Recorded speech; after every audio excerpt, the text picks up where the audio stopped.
بسم اللہ الرحمن الرحیم. ناظرین، آپ دیکھ رہے ہیں ڈی سائفر اور میں ہوں عبد الباسط. آج 10ویں محرم الحرام ہے اور آج ہم بات کرنا چاہیں گے سانحہ کربلا کی. اور میرے ساتھ شامل گفتگو ہیں علامہ امین شہیدی صاحب. ان کے نام سے آپ سب واقف ہیں، ان کو دیکھتے بھی رہتے ہیں. میری کوشش ہوگی کہ آج سانحہ کربلا کے حوالے سے ان زاویوں پہ ہم ذرا تھوڑا فوکس کریں جو ہماری شاید عام روزمرہ جو ہم باتیں کرتے رہتے ہیں وہ ہماری نظر سے نہیں آتے. تو میری کوشش یہ ہے کہ استفادہ کریں شہیدی صاحب سے، ان سے کچھ ایسے سوالات میں پوچھوں جس سے نہ صرف ہم جو سانحہ کربلا کی جو اسپرٹ ہے اس کو جاننے کی کوشش کریں بلکہ کچھ نتائج بھی اخذ کریں.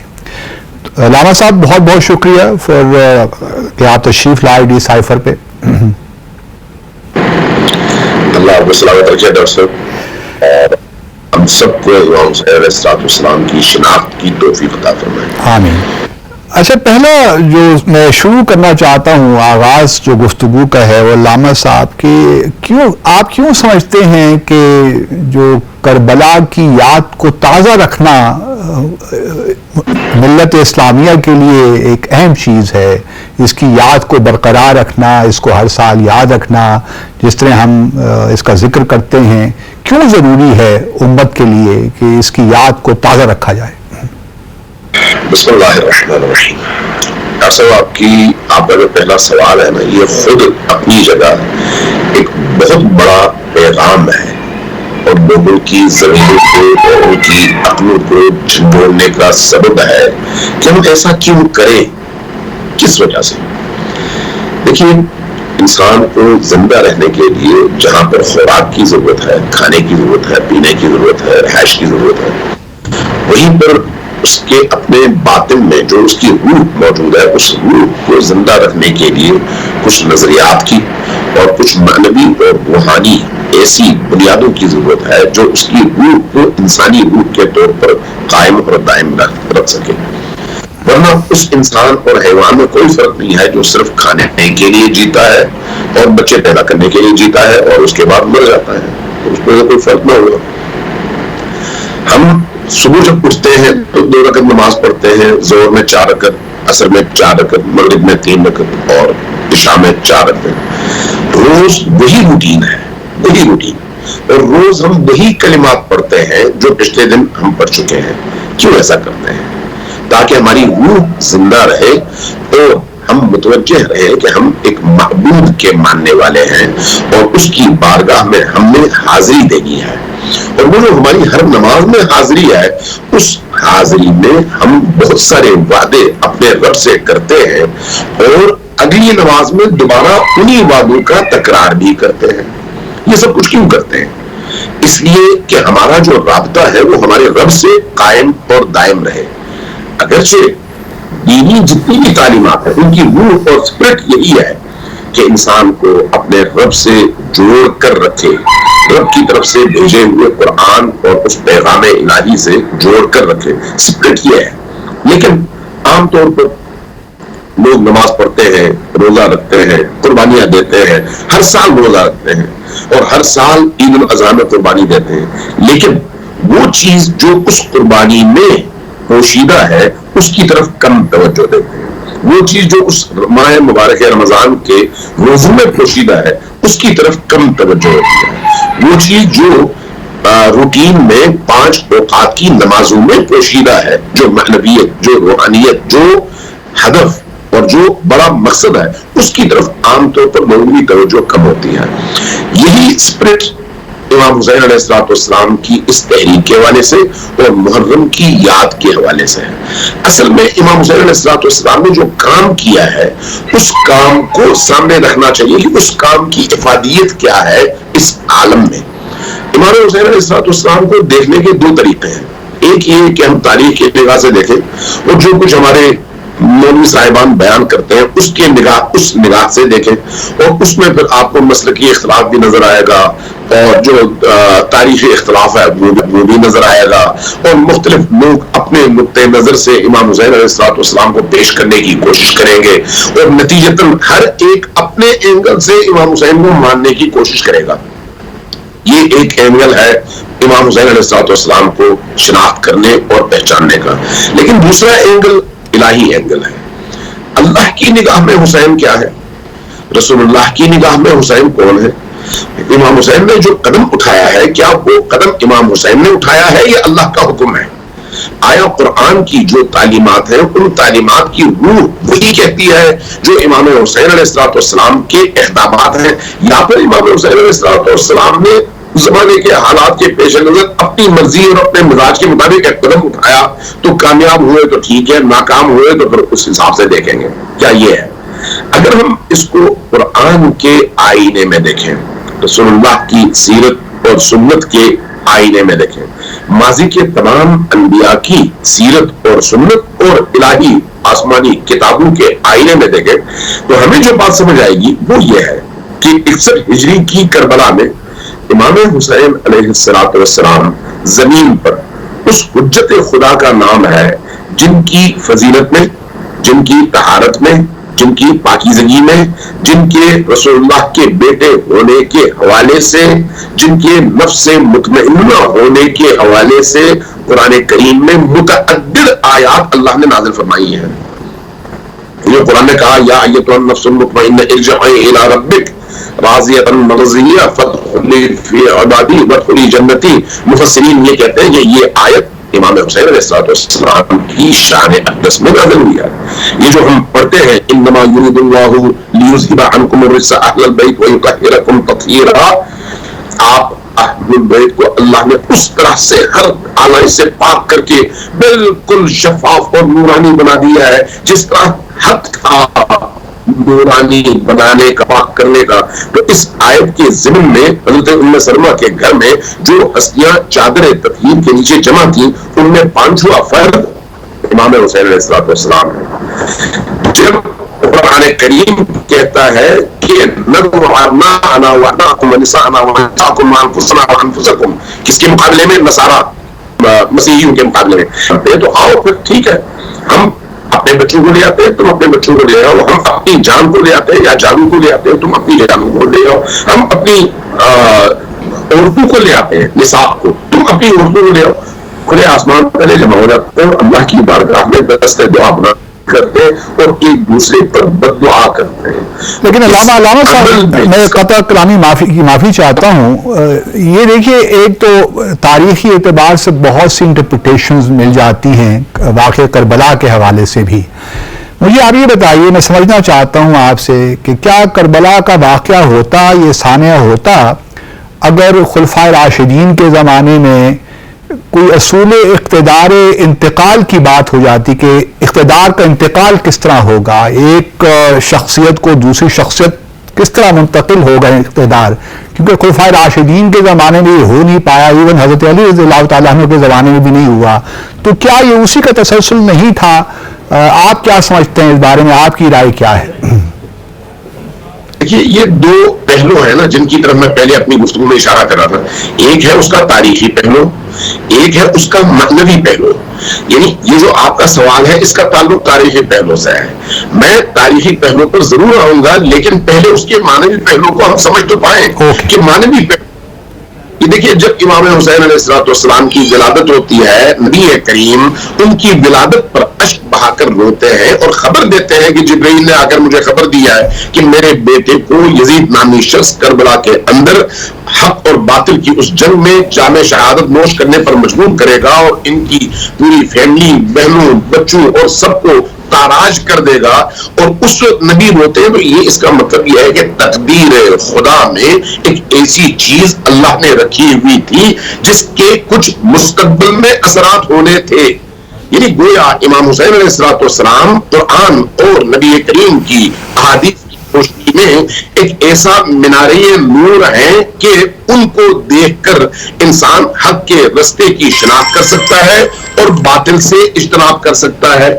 لہذا اب جب آپ اس بات کو پہلے سمجھیں گے، ہمارے ناظرین پہلے اس بات کا ادراک کر لیں گے، تو اس کے بعد پھر جب ہم تاریخی واقعات کی طرف آئیں گے تو خود بخود اس چیز کو ہم بہت اچھی طرح سے سمجھنے میں کامیاب ہو جائیں گے. یہ جو نبی کریم صلی اللہ علیہ وآلہ وسلم کے بعد خلافت کا مسئلہ کھڑا ہوا. اس مسئلے میں ظاہر ہے دو نقطۂ نظر ہیں عالم اسلام میں. ایک نقطۂ نظر وہی ہے جس پر اس وقت مسلمانوں کی ایک بڑی جماعت اور اکثریت عمل پیرا ہے کہ اصحاب نے اور مختلف قبائل نے مل کر یا ان میں سے کچھ اکابر نے مل کر حضرت ابوبکر کا انتخاب کیا. ایک نقطۂ نظر یہ ہے کہ نہیں، یہ جو خلافت ہے یہ اللہ کی جانشینی ہے، اس لیے اس پر انتخاب کا حق بھی صرف اللہ کا ہے، اللہ کے حکم پر نبی کریں گے. بہرحال یہ دو نقطۂ نظر ہیں، ان پر ہر ایک کے پاس اپنے اپنے ادلہ ہے اور اپنے اپنے دلائل ہیں. امام حسین علیہ السلام جس وقت نکلے ہیں یہ ہے 60 ہجری. 60 ہجری میں اس خلافت اسلامیہ کا جو حال ہوا ہے وہ آپ کو 13 ہجری میں نظر نہیں آتا. نبی کریم کی رحلت کے اور وصال کے تقریباً 49 سال کے بعد وہی اسلامی معاشرہ جہاں پر اس زمانے میں تمام لوگ شیر و شکر تھے، اخلاص تھا، محبت تھی، پیار تھا اور شجاعت تھی، اقدار اور ویلیوز زندہ تھے اور لوگ دین کے احکام کے لیے اپنی جان قربان کرنے پر تیار تھے اور کسی بھی صورت میں حق کی قیمت لگانے پر تیار نہیں تھے، خود اپنی جان دیتے لیکن حق کو پامال ہونے نہ دیتے.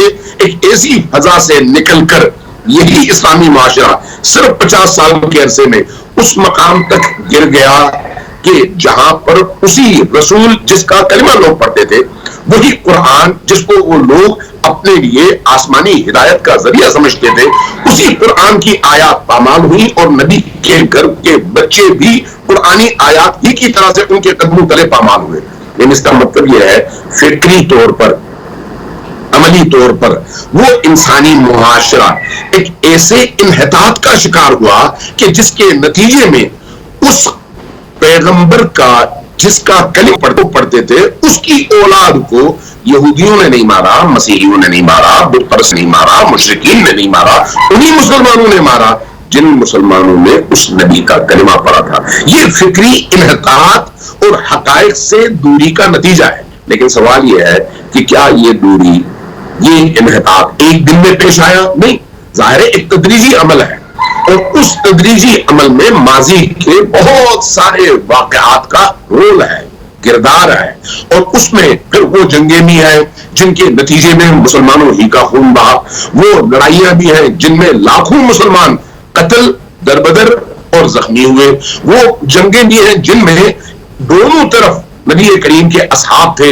لیکن ایک طرف علی تھے اور دوسری طرف علی کے. لیکن علامہ صاحب یہ فکری انحطاط تھا یا جو قبائلی ہمارا کلچر ہمیں اس زمانے میں خاص طور پہ بنو ہاشم اور بنو امیہ کے درمیان نظر آتا ہے، حضرت عثمان رضی اللہ تعالیٰ عنہ کی جو شہادت ہوتی ہے اس کے بعد جو اختلافات پیدا ہوتے ہیں، تو کیا ہم اس کو سیاست کے نقطہ نظر سے دیکھنے کی بجائے ہم اس کو فکری انحطاط کیوں کہہ رہے ہیں؟ دیکھیے اس میں بہت ساری چیزیں شامل ہیں، ایک عامل نہیں ہے، ایک وجہ نہیں ہے.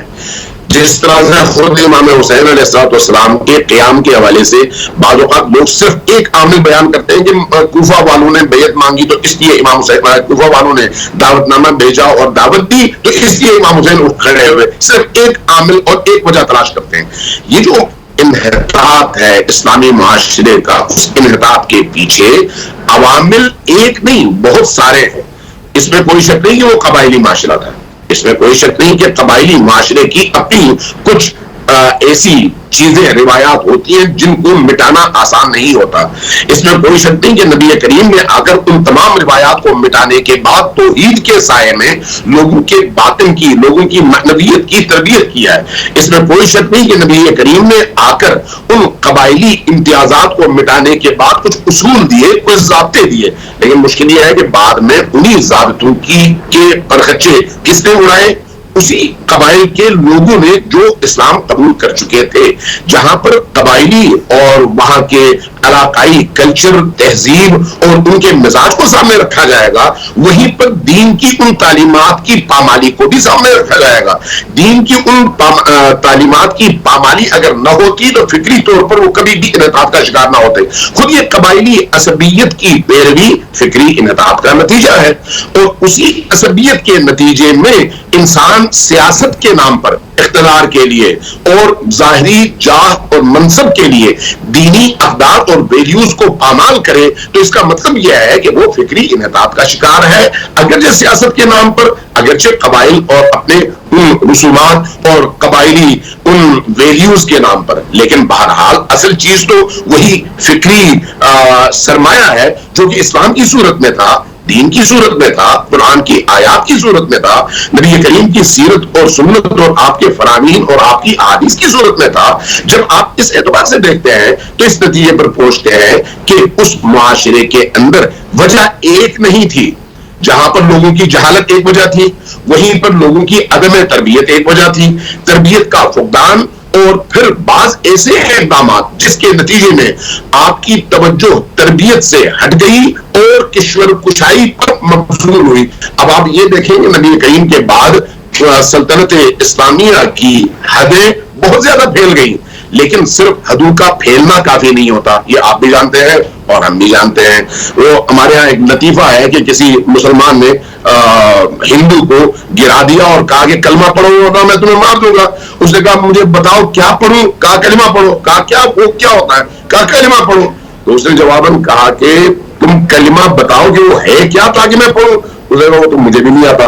تو جب آپ تربیت نہیں کرتے، تربیت سے ہٹ کر کشور کشائی کی طرف ہو جاتی ہے، تو پھر آپ سیاست اور اقتدار کے حدود کو بڑھانے میں تو کامیاب ہو جائیں گے، لیکن انسانوں کے دلوں کو مسخر کرنے کا جو رستہ نبی کریم نے یزکیہم ویعلمہم الکتاب والحکمہ کہہ کر قرآن کریم میں بارہا سمجھایا تھا، اس سے آپ دور ہو جائیں گے۔ جب اس سے دور ہو جائیں گے تو پھر حلال اور حرام کی قید ختم ہو جائے گی۔ جب آپ اس سے دور ہو جائیں گے تو پھر جرم اور سزا کے درمیان جو تناسب اور توازن ہونا چاہیے وہ ختم ہو جائے گا۔ جب آپ اس سے دور ہو جائیں گے تو پھر قانون کی بالادستی کی جگہ آپ کے ہاتھ میں طاقت ہوگی تو اسی طاقت کو آپ قانون بنا دیں گے اور اسی طاقت کو آپ حق سمجھیں گے۔ جب آپ اس دینی روش، تربیت اور ان اسلوب اور تربیتوں سے آپ کنارہ کش ہو جائیں گے تو نتیجتاً حرام بھی دین کا حصہ بن جائے گا اور حلال بھی دین کا حصہ بن جائے گا۔ اس لیے آپ یہ دیکھتے ہیں کہ امویوں کے دور میں حتیٰ بت سازی کے باقاعدہ کارخانے لگے۔ نبی کریم آئے تھے بت شکنی کے لیے، لیکن اسی اسلامی ریاست۔ علامہ صاحب مجھے ایک وقفے کا کہا جا رہا ہے، ایک مختصر سا وقفہ لیتے ہیں، پھر واپس آ کر سلسلہ گفتگو یہیں سے شروع کرتے ہیں۔ ہمارے ساتھ رہیے۔ ویلکم بیک ناظرین، ہماری گفتگو جاری ہے علامہ محمد امین شہیدی صاحب سے۔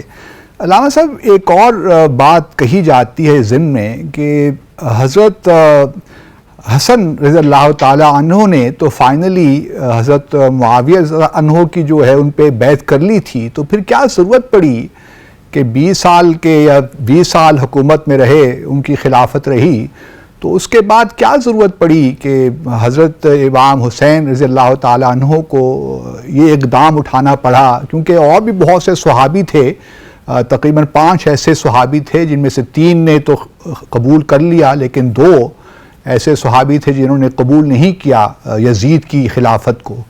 تو آپ کیا سمجھتے ہیں کہ حضرت حسن رضی اللہ تعالیٰ عنہ کا بیعت کر لینا حضرت امیر معاویہ پہ وہ ایک صحیح اقدام تھا؟ ہم تو نہیں کہہ سکتے کہ صحیح اقدام نہیں تھا، کیونکہ اس زمانے میں جو صحابہ تھے، ہم یہ بھی نہیں کہہ سکتے کہ ان کی تربیت میں کسی قسم کی کمی تھی یا ان کو اقتدار کی ہوس تھی۔ ہم ان کی نیت پہ تو کسی صحابی کی نیت پہ ہم شک نہیں کر سکتے۔ آپ کی اس بارے میں کیا رائے ہے؟ کیونکہ ہم حضرت حسن رضی اللہ تعالیٰ عنہ کا ایک جو دیکھتے ہیں اقدام وہ مختلف ہوتا ہے، اور حضرت حسین رضی اللہ عنہ کا جو اقدام ہے یا جو ان کا ایک لحاظ سے ریئیکشن ہے وہ مختلف ہے۔ ان کو آپ کس طرح ایکسپلین کرتے ہیں؟ ڈاکٹر صاحب آپ کا سوال اتنا خوبصورت اور اتنا گہرا ہے کہ مجھے واقعی خوشی ہے۔ آج میرا خیال ہے بڑے عرصے کے بعد ایک ایسا پروگرام ہے جس میں بیٹھ کر اندر لذت فیل کر رہا ہوں۔ یہ ہیں وہ بیسک موضوعات جن پر گفتگو کرنے کی ضرورت ہے۔ دیکھیے، پہلی بات تو یہ ہے کہ یہ پوچھنا چاہیے ان لوگوں سے جو یہ کہتے ہیں کہ امام حسن علیہ السلام نے معاویہ ابن ابی سفیان کے ہاتھوں بیعت کی تھی، تو یہ کہاں پر لکھا ہوا تھا کہ بیعت کی تھی؟ کسی ایک تاریخ کی کتاب میں بتا دیں کہ بیعت کی ہو۔ کسی ایک تاریخی کتاب میں. کیا صلح کا نام بیعت ہے یا بیعت کا نام صلح ہے؟ بیعت ایک الگ چیز ہے، صلح ایک الگ چیز ہے. امام حسن علیہ السلام امیر المؤمنین علی ابن ابی طالب کے بعد امیر المؤمنین نے ان کو اپنا خلیفہ نہیں بنایا. جو روش چلی آ رہی تھی اسی روش کے تحت امت پر چھوڑ دیا. امت نے اکٹھے ہو کر امام حسن کو خلیفہ کے طور پر چن لیا. ان کی اس خلافت کو امیر معاویہ نے اسی طرح سے نہیں مانا جس طرح سے علی امیر المؤمنین کی خلافت کو نہیں مانا اور جنگیں لڑی. نتیجتاً اس جنگ میں اب چونکہ ایسی فضا بن چکی تھی کہ امام حسن کا ساتھ دینے والے آہستہ آہستہ ٹوٹتے چلے گئے اور فروخت ہوتے چلے گئے، ان کی قیمتیں لگتی چلی گئیں. تاریخ میں چاہے آپ ابن اسیر کو پڑھ لیں، البدایہ والنہایہ کو پڑھ لیں، الکامل کو پڑھ لیں، آپ کو یہ ساری چیزیں انہی مورخین کی کتابوں میں مل جائیں گی. ظاہر ہے ان پر پھر شیعہ سنی کا لیبل بھی آپ نہیں لگاتے، کہتے ہیں بھئی یہ اسلام کے بہت بڑے مورخ ہیں. اب یہ جو سلسلہ ہوا، امام حسن علیہ السلام نے جب یہ محسوس کیا کہ اب لڑائی نہیں ہو سکتی، چونکہ اس سے بہت زیادہ خون خرابہ ہو چکا ہے، اور جو اصل ہدف ہے وہ یہ تھا کہ دین کو بچایا جائے اور مسلمانوں کی جان کو بچایا جائے، تو امیر معاویہ کی طرف سے ایک کوڑا کاغذ دیا گیا کہ آپ اپنی جتنی بھی شرائط ہیں وہ شرائط لکھ لیں، میں سائن کر دیتا ہوں اور خلافت میرے حوالے کر دیں، ہم صلح کر لیتے ہیں، جنگ ختم ہو جائے گی. اب آپ تاریخ کی کتابیں کنگالیے، کہیں پر بھی یہ ہے کہ بیعت کی ہے یا یہ ہے کہ صلح ہوئی ہے. اور صلح کی شرطیں کیا تاریخ کی کتابوں میں نہیں لکھی؟ بعض لوگوں نے 13 شرطیں بیان کی ہیں، بعض لوگوں نے 12 شرطیں بیان کی ہیں، لیکن ان کا جو خلاصہ ہے وہ خلاصہ اگر دیکھا جائے تو چند نکات ہیں. پہلا نکتہ یہ ہے کہ تم اپنے بعد کسی کو اپنا جانشین نہیں بناؤ گے. دوسرا نکتہ یہ ہے کہ تم میرے والد علی ابن ابی طالب پر جس طرح سے مختلف علاقوں میں، مسجدوں میں، محرابوں میں گالم گلوچ ہوتی ہے وہ روک دو گے. تیسری شرط یہ ہے کہ اس کے بعد مجھے خراج کے طور پر ہر سال اتنی رقم مدینہ بھیجو گے. یہ وہ شرطیں ہیں. ان شرطوں میں سب سے بڑی شرط کون سی ہے؟ تم اپنے بعد کسی کو خلیفہ بنانے کے مجاز نہیں ہو، اپنے جانشین بنانے کے مجاز نہیں ہو. اچھا، اب ذرا دیکھنے کی ضرورت ہے کہ اس بنیاد پر، ان شرائط کی بنیاد پر جب ایک صلح ہوتی ہے تو کیا اس صلح کا مطلب یہ ہے کہ امام حسن نے یعنی فرزند رسول نے معاویہ ابن ابی سفیان کے ہاتھوں بیعت کی تھی یا پھر صلح کی تھی؟ اگر اس کو آپ بیعت کہیں نا تو پھر جو ہے صلح حدیبیہ میں آپ کہیں گے نبی کریم نے مشرکین کے ہاتھوں بیعت کی تھی. یہ تو کوئی بات نہ ہوئی، بیعت نہیں ہے، یہ صلح ہے. لیکن صلح کب تک ہے؟ جب تک اس کی شرائط پر عمل ہو. اب آپ تاریخ کی کوئی بھی کتاب اٹھا کر دیکھ لیں، کسی مورخ نے یہ لکھا ہے کہ اس صلح نامے کے بعد، انتقال اقتدار کے بعد، کیا ان شرائط میں سے 12 یا 13 شرطیں ان میں سے کسی ایک پر عمل ہوا؟ آپ کو جواب تاریخ دے دے گی. اب جب عمل نہیں ہوا، اس کے باوجود امام حسن کی شہادت کے بعد 10 سال تقریباً امام حسین خاموش رہے اس بنیاد پر کہ میرے بھائی سے چونکہ معاہدہ ہے، باقی شرطیں اس نے پوری نہیں کی، لیکن کم از کم اپنی موت کے بعد کسی اور کو وہ جانشین بنانے کے کا حق نہیں رکھتا اور وہ اس پر یہ کام نہیں کرے گا. لیکن جب معاویہ ابن ابی سفیان نے یزید ابن معاویہ کو اپنا جانشین بنایا اور پھر اس کے لیے گراؤنڈ بنانے کے لیے مکہ کا سفر کیا، مدینہ کا سفر کیا، اصحاب سے ملا اور اس کے بعد واپس گیا، پھر جو ہے اپنے بیٹے سے بھی وصیت کی. اور یہ تمام مورخین نے لکھا ہے کہ وصیت کی کہ دیکھو باقی لوگ، یہ لوگ، اب میں اس تفصیل میں نہیں جا سکتا چونکہ بہت لمبا چوڑا موضوع ہے، لیکن یہ بیان کیا کہ فلان شخص کی قیمت کیا ہے، فلان شخص کی قیمت کیا ہے، فلان کے ساتھ تم نے کیسے سلوک کرنا ہے. اس میں 3 بندوں کا نام لیا کہ ان 3 بندوں کے ساتھ تم نے خصوصی سلوک کرنا ہے، اور اس میں حسین ابن علی ہے. کہا کہ حسین ابن علی سے جنگ نہیں لڑنا، ان کے ساتھ رواداری کا مظاہرہ کرنا، ورنہ تمہارے اقتدار کو خطرہ ہوگا. اچھا، اب یزید ابن معاویہ نے کیا کیا؟ سب سے پہلا جو قدم اٹھایا وہ یہ ہے کہ حسین ابن علی سے بیعت طلب کرو. اچھا، اگر آپ اس بیعت کے طلب سے پہلے کے حالات دیکھیں، شام کے حالات دیکھیں، کوفہ کے حالات دیکھیں، عراق کے حالات دیکھیں، حجاز کے حالات دیکھیں، تو آپ کو اندازہ ہو جائے گا کہ فکری انحطاط، معنوی اور روحانی انحطاط اور معاشرے میں اقدار اور ویلیوز کی پامالی کے حوالے سے اب کیسی فضا بن چکی تھی۔ اب اس فضا میں عراق والے پریشان، ادھر یمن والے پریشان، ادھر مصر والے پریشان، ادھر مکہ اور مدینہ والے پریشان، لیکن چونکہ اقتدار اتنا مضبوط ہے کہ کسی میں بولنے کی ہمت نہیں آئے۔ اب ایسی صورتحال میں جب آپ امام حسین علیہ السلام سے پوچھتے ہیں نا کہ مولا حسین آپ نے قیام کیوں فرمایا، تو آپ کو پہچاننے کے لیے، یعنی امام حسین کو پہچاننے کے لیے اور ان کے اس قیام کو پہچاننے کے لیے خود امام حسین علیہ السلام کے اپنے کلام پر غور کرنے کی ضرورت ہے کہ آپ نے اس کی وجہ کیا بیان کیا ہے۔ امام حسین علیہ السلام جب مدینہ سے نکلنے لگتے ہیں تو اپنے بھائی محمد ابن حنفیہ کو ایک خط لکھ کر دیتے ہیں، اس کا آغاز کرتے ہیں بسم اللہ الرحمن الرحیم سے، اور اس کے بعد کہتے ہیں میں حسین ابن علی ہوں اور اللہ کی وحدانیت کا اقرار کر رہا ہوں، رسول کی رسالت کا اقرار کر رہا ہوں، نبی کریم کی دی ہوئی اس کتاب قرآن کی حقانیت کا اقرار کر رہا ہوں۔ یعنی یہ تین اقراریں وہ خود فرماتے ہیں، کیوں؟ چونکہ ان کو معلوم ہے کہ اس کے بعد یہ بھی ہو سکتا ہے جس طرح بعد میں اہل البیت کو جب اسیر بنا کر کوفہ و شام میں لے جایا گیا تو بازاروں میں منادین ندا یہ دی کہ یہ خوارج تھے، ان کو ہم نے پکڑا ہے، اسلامی ریاست کے خلاف یہ قیام کر رہے تھے، تو امام حسین علیہ السلام کے چہرے کو بھی اسی طرح سے مسخ کیا جاتا۔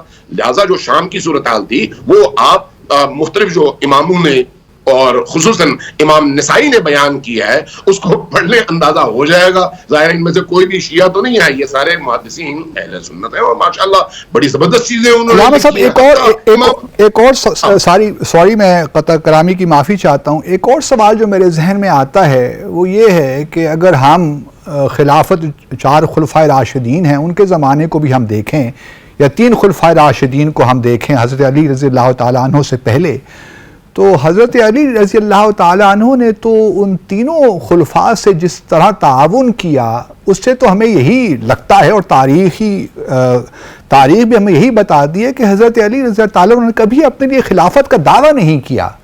تو یہ کیوں کر ہوا کہ ان کے بعد آنے والے لوگوں نے یہ باتیں ان سے منسوب کرنا شروع کر دی یا ان کا حق جتانا شروع کر دیا، حالانکہ حضرت علی تعالیٰ عنہ نے تو ایک موقع پہ حضرت عمر تعالیٰ عنہ کو جو شام جانا چاہ رہے تھے اس کی مخالفت کی اور کہا کہ آپ یہیں ٹھہریے مدینہ میں، آپ کا یہاں ٹھہرنا ضروری ہے۔ انہوں نے تو کبھی بھی اس قسم کی بات نہیں کی، تو بعد میں آنے والے ہم جیسے لوگ حضرت علی رضی اللہ تعالیٰ عنہ سے ایسی باتیں کیوں منسوب کرتے ہیں جس سے ہمیں یہ تعصب ملے کہ خدا نخواستہ معاذ اللہ ثم معاذ اللہ کہ صحابہ کے درمیان کچھ ایسی کشمکش تھی سیاست کی، وہ حصول اقتدار کے لیے ایسے بے چین تھے کہ انہوں نے جو حضور صلی اللہ علیہ وسلم کی جو تربیت تھی اس کو بھی داؤ پہ لگا دیا۔ ڈاکٹر صاحب میں ایک بار پھر آپ کو اپریشیٹ کروں گا، بہت خوبصورت آپ نے سوال کیا ہے اور ان سوالات اور ان موضوعات پر بحث ہونی چاہیے، گفتگو ہونی چاہیے، لیکن تاریخ اور حدیث اور قرآن کے پس منظر کے ساتھ بہت اچھی بات ہے یہ۔ آپ نے جو سوال اٹھایا نا تو اس کا جواب سب سے پہلے خود حضرت عمر ابن خطاب سے پوچھنا چاہیے۔ جب حضرت ابوبکر کی خلافت کا اعلان ہوا تو بخاری شریف کی حدیث آپ پڑھیے جہاں پر حضرت عمر نے یہ فرمایا کہ حضرت ابوبکر کی خلافت ایک بہت بڑی فتنہ ہے، بہت بڑا فتنہ تھا جس سے اللہ نے ہمیں بچایا اس فتنے کے آثار سے اور معاشرہ کنٹرول ہو گیا۔ اس کا کیا مطلب ہے؟ ذرا وہاں پر اس پوری حدیث کو دیکھ لیجئے گا۔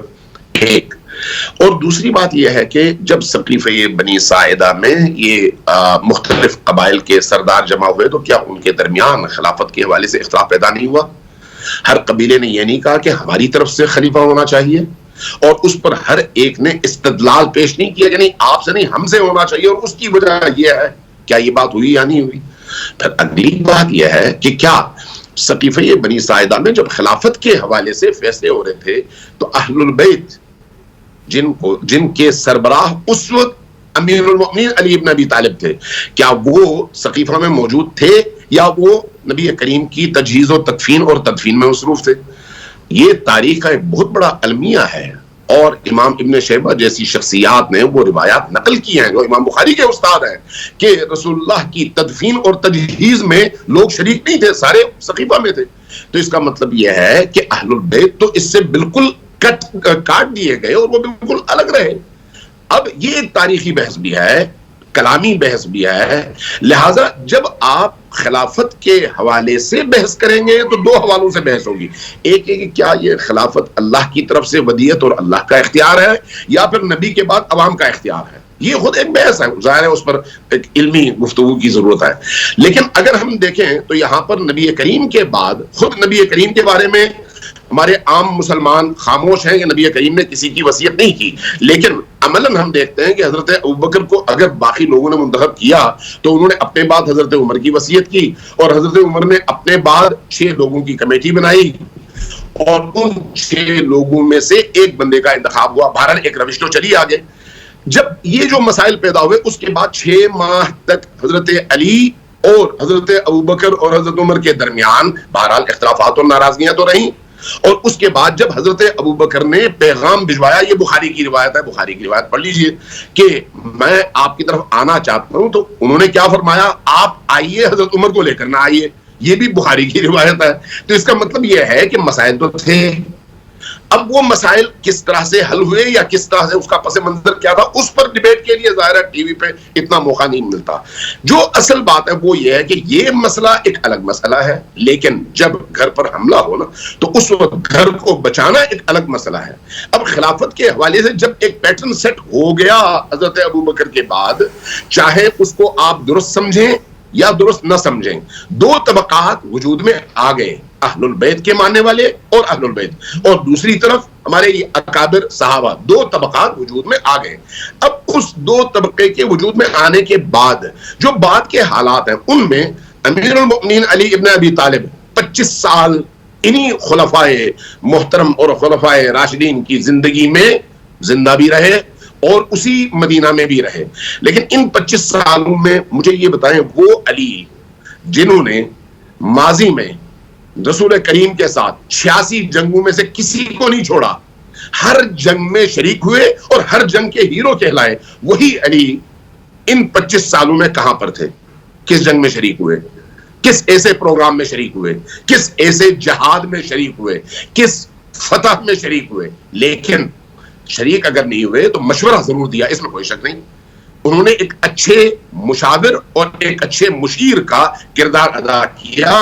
حضرت ابوبکر کو بھی بہترین مشورے دیتے رہے، حضرت عمر کو بھی بہترین مشورے دیتے رہے. حتیٰ حضرت عثمان کے زمانے میں جو ایک طوفان اٹھا معترضین کا، وہ معترض لوگ مدینہ کے بھی تھے، مصر کے بھی تھے، وہ کوئی خوارج تو نہیں تھے، ظاہر ہے اسی مدینہ کے شہری تھے اور صحابہ کرام تھے. وہاں پر بھی حضرت علی علیہ السلام نے حضرت عثمان کو جو مشورے دیے وہ مخلصانہ اور انتہائی مدبرانہ مشورے تھے. اس حوالے سے اگر آپ دیکھیں وہ اختلاف خلافت کے حوالے سے کہ خلافت کیسی ہوگی اور کون ہوگا، وہ اختلاف اپنی جگہ، لیکن جب خلافت کا پیٹرن سیٹ ہو گیا تو پھر اسلامی ریاست اور اس مقام کو بچانے کے لیے جو رول ہو سکتا تھا وہ حضرت علی نے پوری طرح سے انجام دیا ہے. لہٰذا اب آپ دیکھتے ہیں کہ حضرت عثمان کے بعد جب لوگ حضرت علی کے پاس آئے تو حضرت علی نے خلیفہ بننے سے انکار کیا تھا، لیکن اس انکار کے نتیجے میں جب چاروں طرف سے ساری امت نے آ کر اتنا پریشر ڈالا کہ حضرت علی کے اپنے خطبے کے جملے یہ ہیں کہ مجھے خوف محسوس ہوا کہ ان کے قدموں تلے میرے بچے کچل جائیں گے، ایسی صورتحال تھی. پھر کہا کہ میں نے یہ محسوس کیا کہ اب مجھ پر حجت ادا ہو گئی ہے، اس لیے میں خلافت کو قبول کر لیتا ہوں.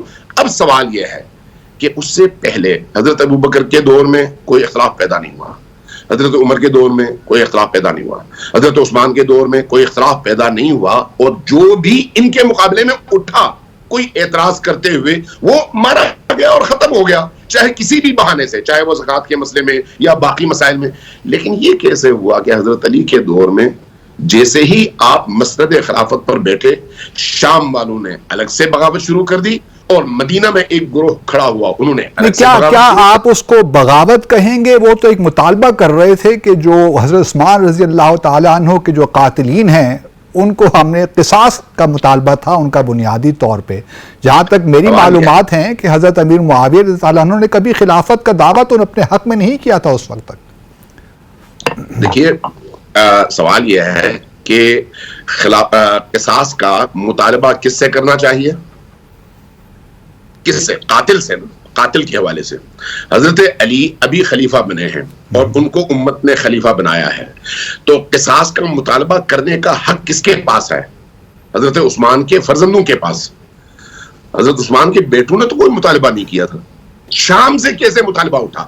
بنو امیہ کے حوالے سے شاید. بنو امیہ اس مطالبے کے نتیجے میں سوال یہ ہے کہ کیا خلیفہ راشد کے خلاف تلوار نکال سکتے ہیں؟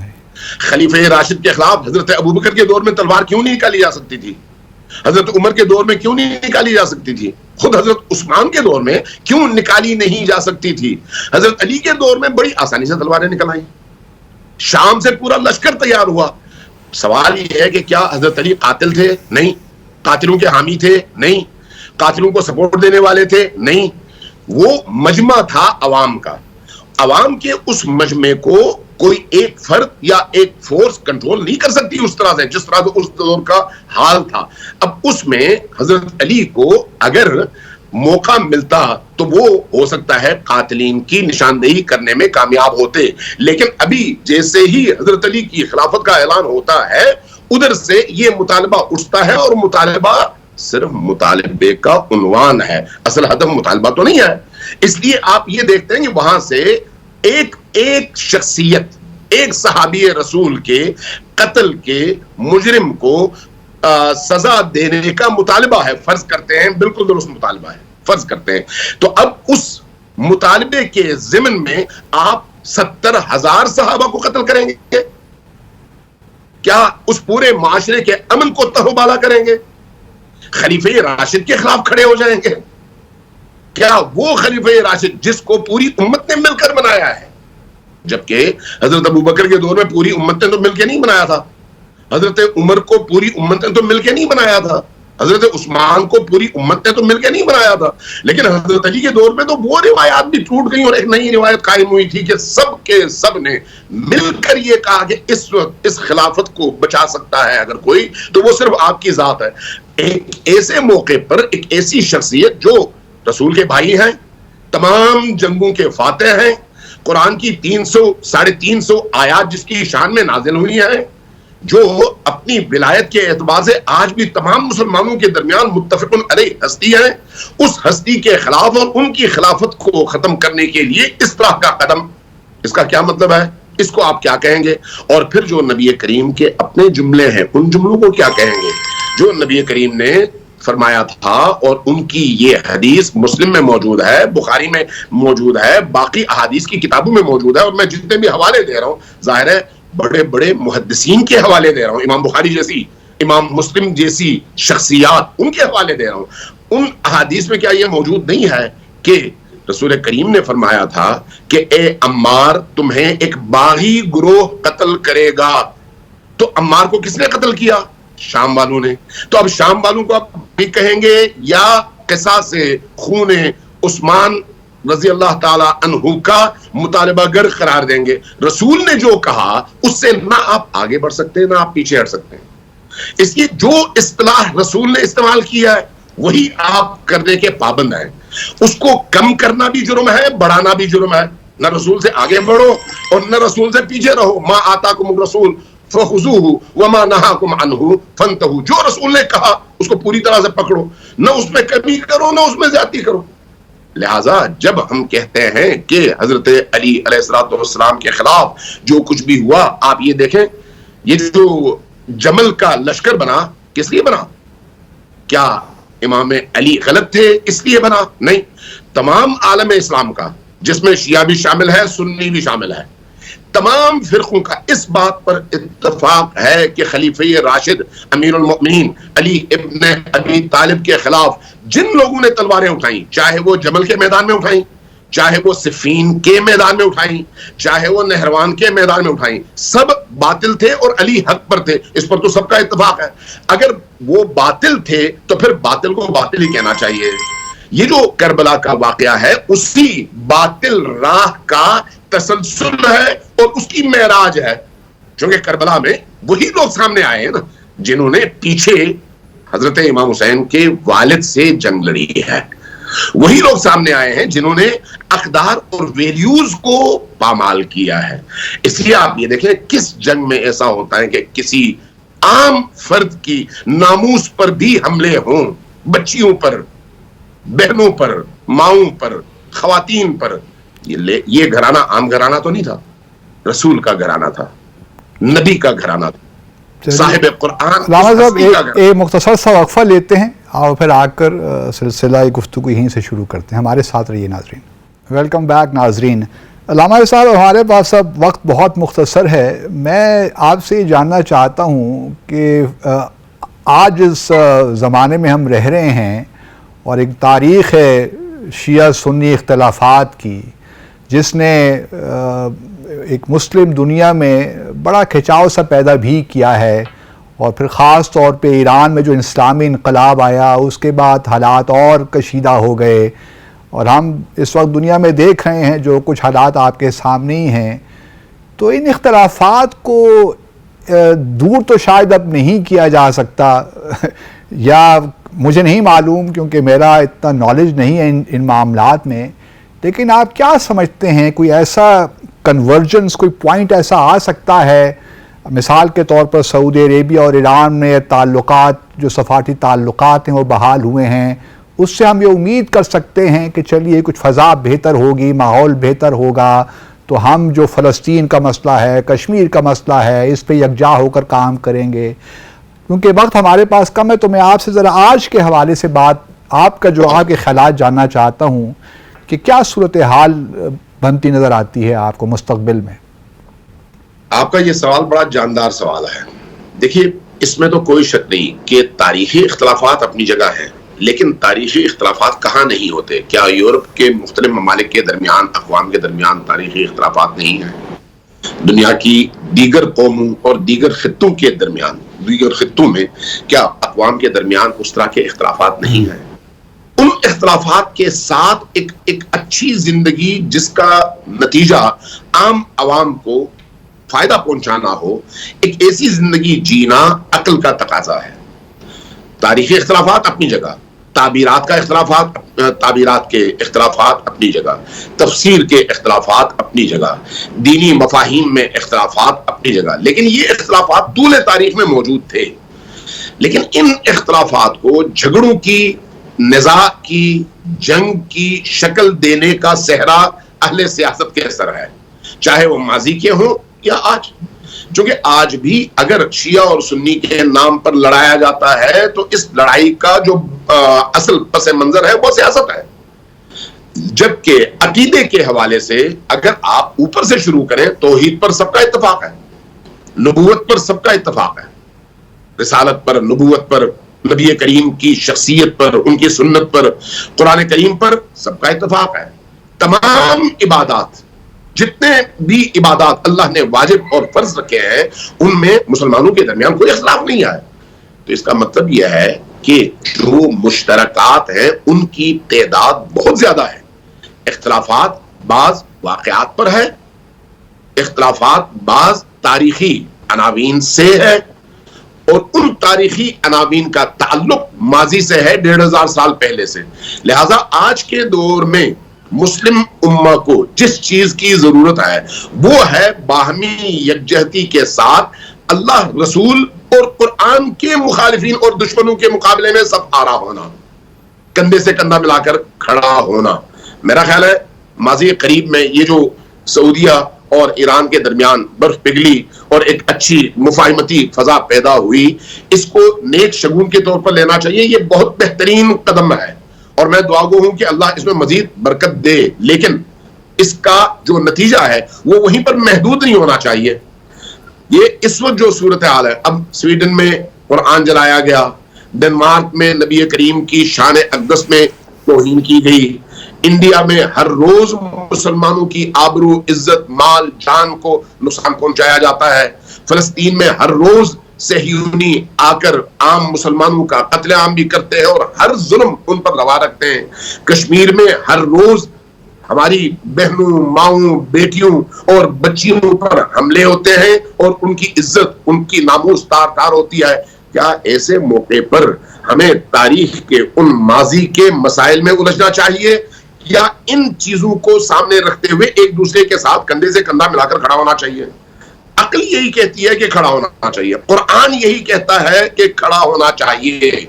قرآن یہ کہتا ہے فلا تنازعوا فتفشلوا، آپس میں جو نزاع ہے اس سے بچو ورنہ سست پڑ جاؤ گے اور تمہاری ہوا اکھڑ جائے گی.